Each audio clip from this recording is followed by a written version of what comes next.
मुठी बोधनिया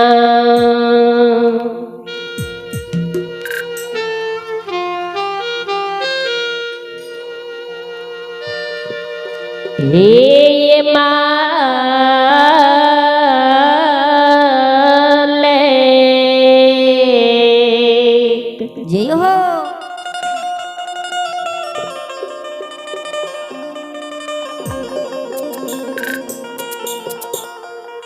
पुतहु ये सीरमा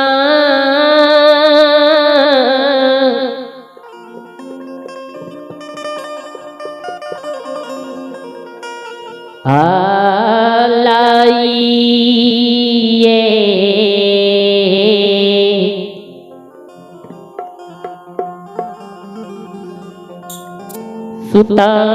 सुताइए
श्रोता सज्जन बड़े बड़ा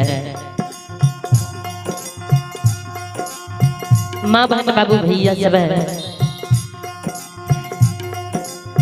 ध्यान देवे मालिक भैरव बाबा के धर्म पत्नी निशी भाग रात्रि में जब मालिक सूते लागे छे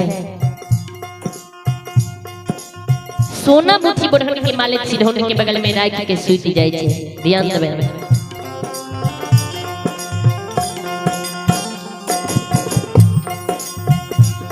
किया मालिक जब नई नवेली दुल्हन बन के अपन ससुराल एले मालिक के जब बाबूजी अपन ससुराल में सवेरे सकाल झाड़ू बढ़न करे में देरी ढह जाए मालिक की सासू जी यानी बूढ़ी माँ मालिक के गाली दिए लागे उल्हन दिए लागे उपराज दिए लागे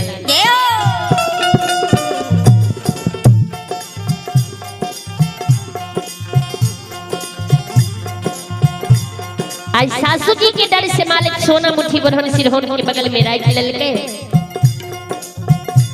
जे सवेरे सकाल हेते घर आंगन के बटन में सवेरे सकाल करबे सासू जी हमरा उल्हन उपराज नहीं दे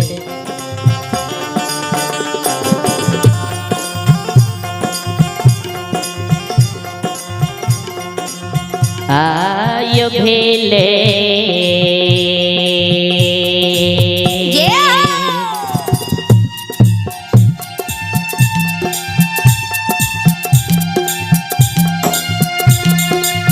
भोर भी न सरवा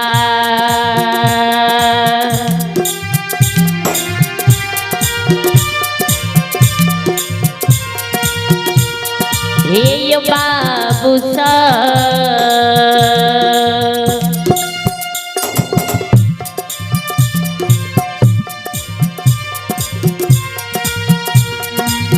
बाबू सब बन में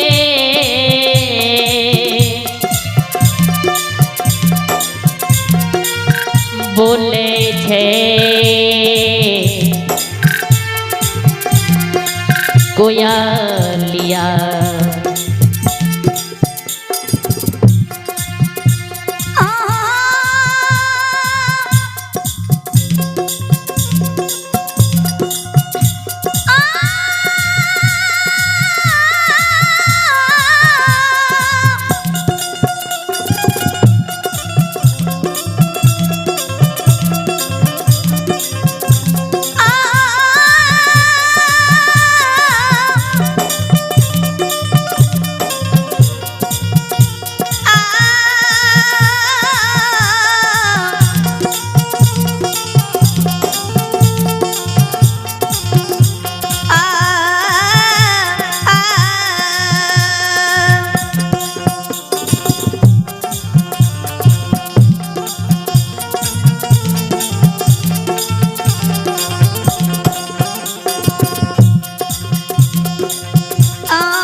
ध्यान देबै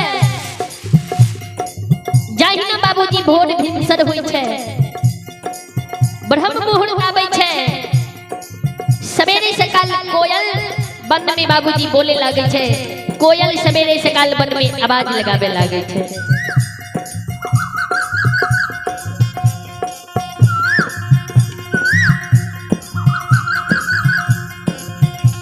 कोयल के वन में बोले छै कोयल के शब्द सुन के बाबूजी मालिक के नींद सवेरे सकाल टूट जाए ध्यान देबै जय हो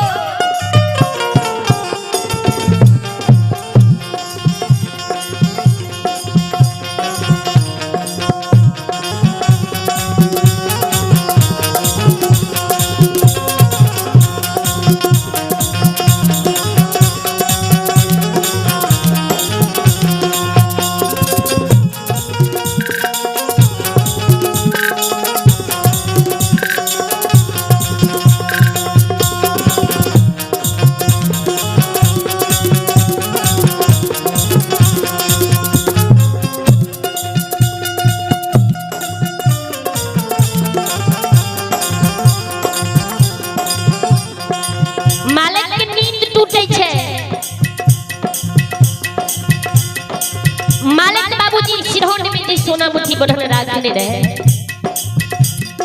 सोना मुट्ठी बढ़न के मालिक सिरहुन से बाहर निकाले हाथ में ले सवेर सकाल मालिक आंगन में चल गेले ध्यान देबै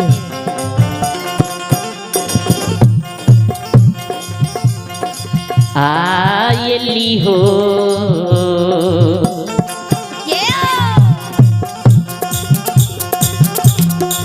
इली हो की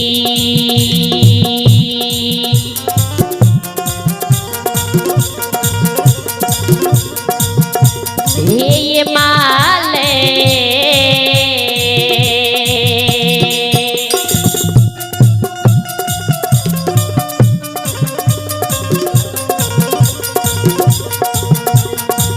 उतहु मोहारे छे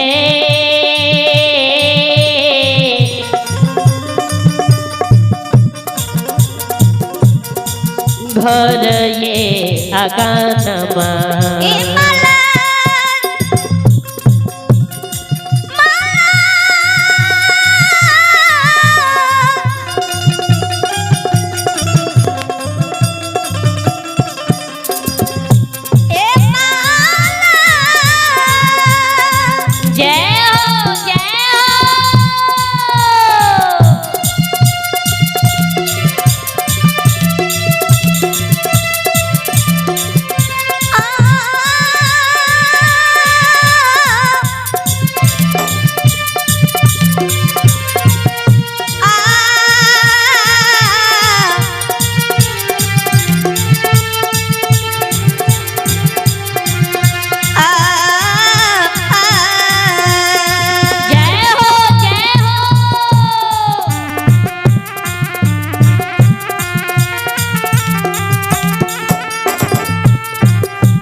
सकले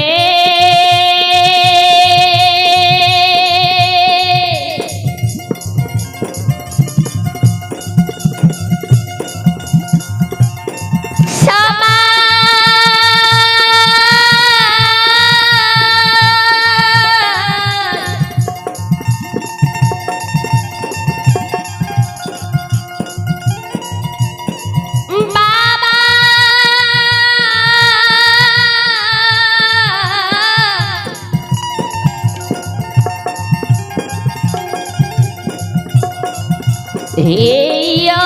भगई सुनई बाला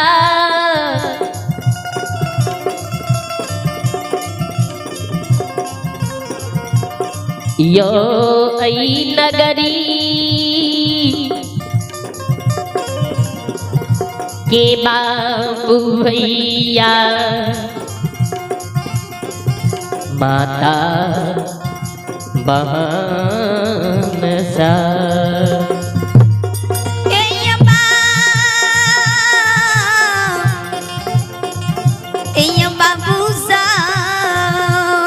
ध्यान देवे घर आंगन की बुहारी के मालिक सवेरे सकाल बाबूजी घर आंगन के बोतलन के डेढ़िया पर जमा क्या दे छे यानी मालिक डेढ़िया पर बाबूजी बोतलन के कूड़ी लगा दे छे।